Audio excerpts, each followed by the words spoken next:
1965 දී පටන් ගන්නවා ජනතා විමුක්ති පෙරමුණ.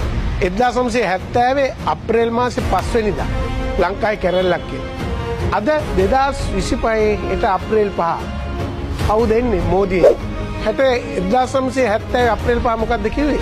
ඉන්දියන් ව්‍යාප්තවාදය සහ උතුරේ වතුකරේ සෝදාපාලු.